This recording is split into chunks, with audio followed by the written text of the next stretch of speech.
Assalamualaikum warahmatullahi wabarakatuh. Halo guys, di video kali ini kita akan belajar tentang salah satu topik dalam operational research atau operations research ya, penelitian operasional yang disebut dengan metode simplex. Jadi metode simplex ini biasanya digunakan sebagai salah satu teknik ya di dalam menyelesaikan atau memecahkan persoalan linear programming atau model programa linear. Nah, di sini saya sudah buat ringkasannya sedikit tentang materi metode simplex ya. Jadi kalau kita lihat di sini itu ada, kalau kita lihat ada model matematis ya dari linear programming seperti ini, sudah kita bahas di video sebelumnya ya, yang dengan metode branch and bound, kemudian eliminasi substitusi ya dengan Excel solver, ya, itu saya sudah bahas di video sebelumnya. Silakan kalau Anda ingin belajar lagi dengan metode yang ada. Nah, di video kali ini saya ingin membahas dengan metode simplex ya. Jadi metode simplex itu sederhananya adalah simplex ini algoritma ya, atau algoritma itu jadi simplex itu adalah algoritma untuk memecahkan permasalahan linear programming ini ya, simplex ini. Nah, sedangkan algoritma sendiri kan kita tahu dia adalah urutan-urutan atau langkah-langkah yang logis ya di dalam menyelesaikan suatu masalah. Oke, jadi ini adalah model linear programming ya, kita semua sudah tahu. Jadi kalau kita lihat di sini teman-teman, contohnya ini ya, contohnya nih ada di slide. Nah, ini kalau kita lihat model ini sudah biasa ya kita temukan dalam kasus-kasus linear programming. Tapi untuk model simplex, model ini menjadi sedikit dimodifikasi ya. Nah, sekali lagi saya sampaikan dulu bahwa metode simplex biasanya digunakan dia sebagai pengembangan ya dari metode yang grafis gitu ya, substitusi eliminasi. Mengapa? Karena simplex ini bisa digunakan untuk variabel yang lebih dari 2 ya. Jadi umumnya digunakan untuk model linear programming yang jumlah variabelnya lebih dari 2. Oke, kita tahu bahwa metode grafis misalnya atau eliminasi substitusi tidak bisa untuk variabel lebih dari 2. Mungkin kalau operasi baris elementer ya, yang di aljabar matriks teman-teman sudah belajar, itu bisa untuk variabel lebih dari 2 ya. 3 misalnya masih mending lah. Tapi kalau sudah lebih dari itu sulit ya untuk menyelesaikannya, sehingga diperlukan metode lain. Dan di sini metode simplex menawarkan cara pemecahan yang lebih baik. Memang terlihat seperti agak complicated ya. Oke, jadi kalau saya buat model maksimisasi ya, ini jadi yang hari ini kita bahas adalah metode simplex untuk model maksimisasi ya. Jadi yang di contoh ini kalau saya buatkan model simplexnya ya teman-teman, ini saya buat 1, 2, 3, 4, 5, 6 ya, kurang ya, 1, 2, 3, 4, 5. Oke, tambahin 1. Jadi ini kalau yang saya copy. Oke, kalau pada metode simplex maka di sini kita lihat ya, pertama untuk fungsi kendala ini semua harus dalam, yang kendala ini ada dua di sini ya. Kendala sistem ini harus dalam bentuk persamaan. Jadi dari pertidaksamaan harus diubah menjadi persamaan.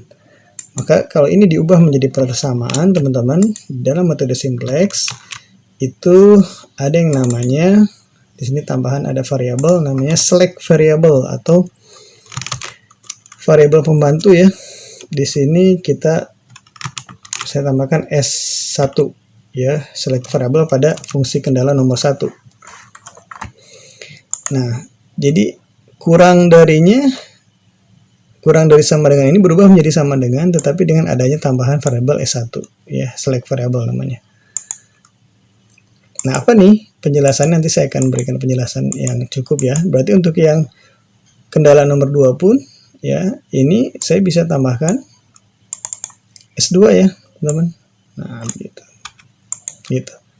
Jadi model kendalanya berubah nih kalau di metode simplex. Oke.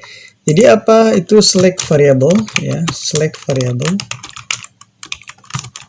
Ya, di sini contohnya adalah S1 S2 ya. Itu adalah variabel pembantu ya, atau nama lainnya atau variabel pembantu ya.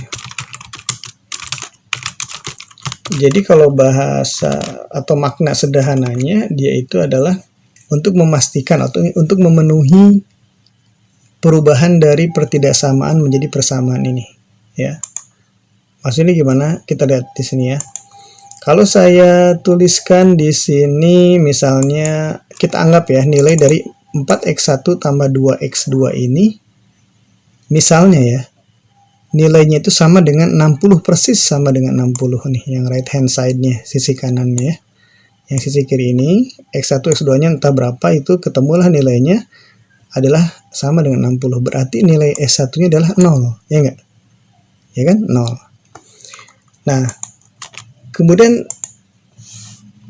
karena dari awal ini kurang dari sama dengan ya, jadi nilai si 4x2 plus 2x2 ini lebih besar dari 60, tidak mungkin ya. Yang paling mungkin adalah dia nilainya kurang dari 60, misalnya 59. Ya, nilai dari 4x1 tambah 2x2 ini 59, berarti S1 berapa? S1 adalah 1 ya. Jadi dia itu ingin memastikan saja ya bahwa nilai sisi kiri ini harus sama dengan nilai sisi kanan, alias memenuhi fungsi persamaan ini ya. Jadi kalau logika lainnya misalnya kalau ini menunjukkan sumber daya bahan A nih, bahan A. Kalau ini nilainya 59 berarti ada kelebihan sumber daya sebesar 1 unit gitu ya. Oke.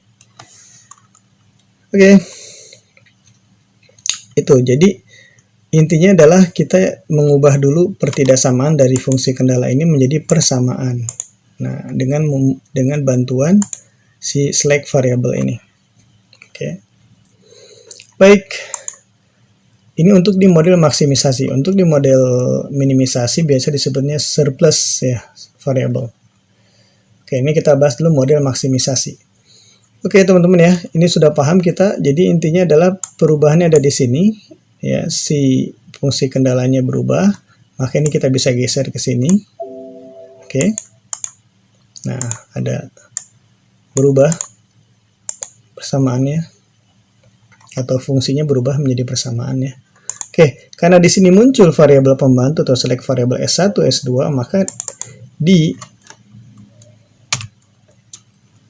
X1 dan X2 yang lebih besar dari sama dengan 0 tadi ditambahkan S1 dan S2 ya. Jadi nilainya S1 dan S2 ini lebih besar dari sama dengan 0 atau non negatif ya nilainya. Oke. Ini saya tadi tambahkan adalah untuk memenuhi variabel yang digunakan untuk memenuhi kaidah persamaan. Oke. Jadi sisi kiri sama sisi kanannya sama. Oke, sekarang baik. Itu yang pertama. Jadi ada select variable ya. Oke, nah ini ada teori ya bahwa di dalam metode simplex ada dua prinsip, namanya prinsip optimality. Ini sebenarnya sama untuk semua jenis optimal operational research ya. Operations research, ada yang bilang operations research, ada yang bilang operational research ya, atau penelitian operasional, atau riset operasi juga ada yang nyebut. Nah ini intinya ada prinsip optimalitas ya. Nah jadi di sini syaratnya adalah untuk yang model maksimisasi itu, ini teman-teman kalau belum paham nggak apa-apa ya, tapi ini saya sampaikan dulu. Ada CJ kurangi ZJ kurang dari sama dengan 0 ya. Ini koefisien dari fungsi tujuan. Ya, ini nilai dari fungsi tujuannya. iterasi ke J gitu ya. Oke, prinsip visibility yang kedua, kelayakan. Itu untuk model maksimisasi itu kriterianya adalah nilai rasio terkecil. Ya, nanti kita lihat di dalam tabel simplexnya. Jadi ini adalah dasarnya juga untuk kita menerapkan metode simplex. Oke, kemudian di dalam metode simplex ada rumus-rumus nih, teman-teman ya. Rumus yang tadi ZJ ini seperti ini. Nanti kita akan lihat di contoh ya pada saat pembahasan. Kemudian rumus yang kedua adalah rumus menentukan new value, nilai yang baru dari sel di dalam tabel simplex ya. Itu new value sama dengan odd value dikurangi dalam kurung corresponding column value di column value dikalikan corresponding row value ya, dibagi key element value-nya. Jadi sebentar ya, saya perbaiki dulu. Jadi nggak apa-apa ya. Jadi maksudnya dikurangkan ini dikalikan dulu nih, dikalikan dulu, kemudian dibagikan dengan key element value, baru kemudian odd value dikurangi hasil yang tadi ya. Jadi kalau bahasa Indonesia ini nilai baru sama dengan nilai lama dikurangi nilai kolom yang berhubungan ya, dikalikan dengan nilai baris yang berhubungan dibagi dengan nilai elemen kunci. Ya, nanti kita masing-masing akan bahas ini. Oke, ini langkah-langkahnya, langkah-langkah iterasi pada metode simplex ya, ada 4. Ya, tentukan basic visible solution permulaan, pilih entering variable. Jadi ada istilah baru tuh, entering variable optimality condition. Optimality condition mengacu ke ini ya, yang di atas ini. Kemudian stop jika tidak ada lagi entering variable. Jadi entering variable nanti kita bahas juga. Leaving variable ya, variable yang keluar, entering variable yang masuk. Basic solution number. Oke, jadi 4 tahap ini ya secara sederhana akan kita praktekkan. Oke.